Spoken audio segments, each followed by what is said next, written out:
mai non c'è nessuno? Oh, non c'è nessuno, Mauro! È quello che dicevo io. Dove stanno? Non lo so. Saranno al mare a nuotare, fa bel tempo? Beati Non lo loro. so. Bentornati in soffitta. Per il podcast dedicato alle attrici più iconiche del cinema italiano, oggi vi racconterò una storia un po' triste. La storia di un'icona senza tempo, di una donna che ha fatto sognare l'Italia intera con la sua bellezza incantevole, il suo talento straordinario e il suo sorriso indimenticabile. Il suo nome era Carina Haff, una delle reginette della commedia italiana degli anni '80, la turista bionda e straniera che ha rubato i cuori di milioni di italiani con film come Sapore di mare e Vacanze di Natale. Piede sta valigia.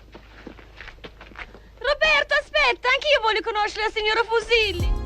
La sua vita è stato un mix di avventure, successi e sfide, culminata in una battaglia coraggiosa contro il cancro, che ha portato via troppo presto una delle artiste più amate del nostro paese. È un'ingiustizia perché morire a 55 anni, insomma, è una gran fregatura.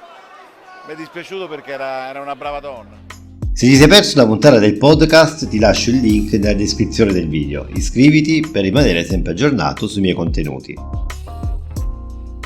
Il dolore alla gola stava aumentando costantemente e l'incapacità di muovere la lingua o esprimermi mi ha portato ad avere brutti pensieri. L'incontro con uno specialista e un'ecografia fatta in tutta urgenza hanno confermato la cosa. E questo l'ultimo post pubblicato sulla pagina Facebook ufficiale di Carina Haff, più conosciuta come Carina Haff e ancora di più nell'immaginario popolare la turista bionda e straniera diventata famosa con il film generazionale Sapore di mare. Beh, insomma, di Carina Haff il ricordo è meraviglioso perché Carina, insomma, parliamo della solarità. Carina, la solarità, questa bellezza, questa simpatia in mezzo. La Haff, che era stata colpita da un carcinoma alle tonsille e poi da un tumore al seno diagnosticato nel 2008, è morta all'età di 55 anni, il 18 aprile 2016. Ma lasciate che vi porti indietro nel tempo, in quegli anni magici degli anni '80, quando il cinema italiano era un tripudio di stelle e i film diventavano icone generazionali. In questo scenario, una giovane attrice bionda proveniente da Londra ha fatto la sua entrata trionfale, Carina Haff. Carina, nata il 21 gennaio del 1961 con il nome di Carina Corona Elisabella, ha conquistato le scene italiane grazie alla sua presenza magnetica e al suo sorriso contagioso. Fu proprio Gianni Boncompagni, celebre scopritore di talenti, a notare il suo splendore e a portarla nel mondo dello spettacolo italiano. E fu così che Carina trovò la sua America proprio in Italia, diventando uno dei volti più amati e riconoscibili del cinema italiano. Il suo primo grande successo arrivò nel 1983 con il film Sapore di mare, diretto da Carlo Vanzina. Carina interpretò il ruolo di Susan, una giovane bionda turista inglese, che incantò gli spettatori con il suo fascino e la sua innata capacità di far sognare. Il film fu un trionfo e Carina divenne una vera e propria reginetta della commedia italiana.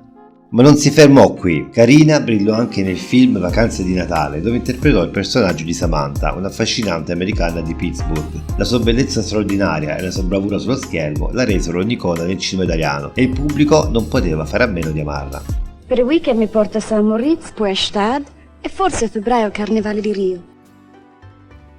Però è un po' rompi. Lo sai come si dice in Italia? Da quello, fatte sposare. Lo sai come si dice in America? H, nessuno è fesso. Ciao.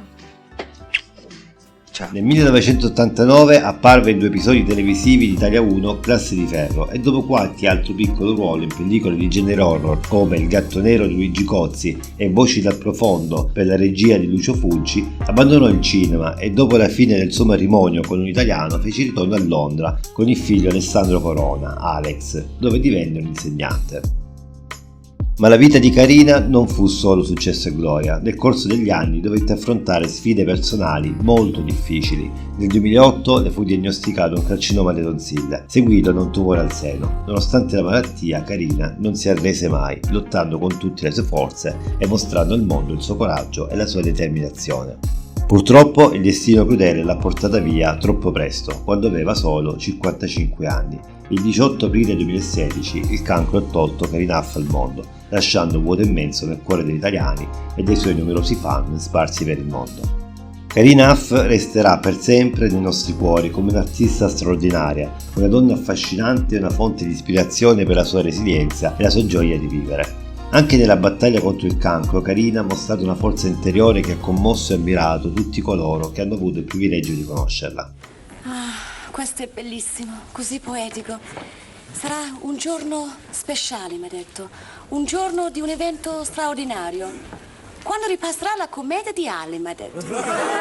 Ma la sua carriera nel mondo dello spettacolo non si è limitata solo al cinema. Karina ha conquistato anche le pagine di riviste prestigiose come Playboy e Playman, incantando gli italiani con la sua bellezza mozzafiato. Nel dicembre 1981, infatti, Karina Huff, nuda in tutto il suo splendore, allietò il Natale degli italiani posando nell'edizione tricolore della nota rivista Playboy. Nel marzo 1984, invece, posò per Playman. Anche in questo caso, le copie della rivista andarono letteralmente a ruba. Facciamo l'amore? Ma che stai a scherzare? Se entra qualcuno che fanno? I quadri plastici? Come on, là. Con sto relax. Che ansia tremenda. Ha condotto il popolare programma musicale Popcorn su Canale C e ha lasciato il segno anche come ballerina della sigla finale del serial Zanzibar. Era una presenza luminosa che brillava su ogni palcoscenico e schermo in cui si esibiva. Sì, mi immagino. Tu stai sempre qui con la macchina in moto, vero? Ristorantino cinese, caminetto sempre acceso. Sì. Ma tu non sei Raul. Dopo un periodo di relativa lontananza dal mondo dello spettacolo, Karina ha fatto un breve ritorno nel 1999 come ospite nel programma televisivo Meteore, riaffacciandosi al grande pubblico con il suo carisma inconfondibile. È stata un'occasione per ricordare la sua grandezza e il suo impatto duraturo nella cultura pop italiana. Oggi, mentre ricordiamo Karina Huff con amore e gratitudine, continuiamo a celebrare la sua eredità e il suo straordinario contributo al cinema italiano. La sua bellezza, il suo sorriso e la sua presenza luminosa rimarranno per sempre della memoria collettiva, come simboli di un'epoca indimenticabile. Karina Huff, l'icona bionda della commedia italiana, ci ha lasciato troppo presto, ma la sua voce continuerà a brillare per sempre nel cuore di chiunque abbia avuto la fortuna di incrociare il suo cammino. La sua storia commovente ci ricorda che la vita è preziosa e che dobbiamo vivere ogni momento con passione e gratitudine. Carissimi spettatori, alziamo un bicchiere e brindiamo all'indimenticabile Karina Huff, una stella che continuerà a splendere nel firmamento del cinema italiano.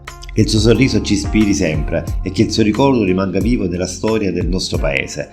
Ma quella di Karina, purtroppo, non è l'unica storia triste legata alla storia della commedia italiana. Clicca sul video qui accanto per scoprire cosa è successo a un'altra bellissima, talentuosa e indimenticabile attrice.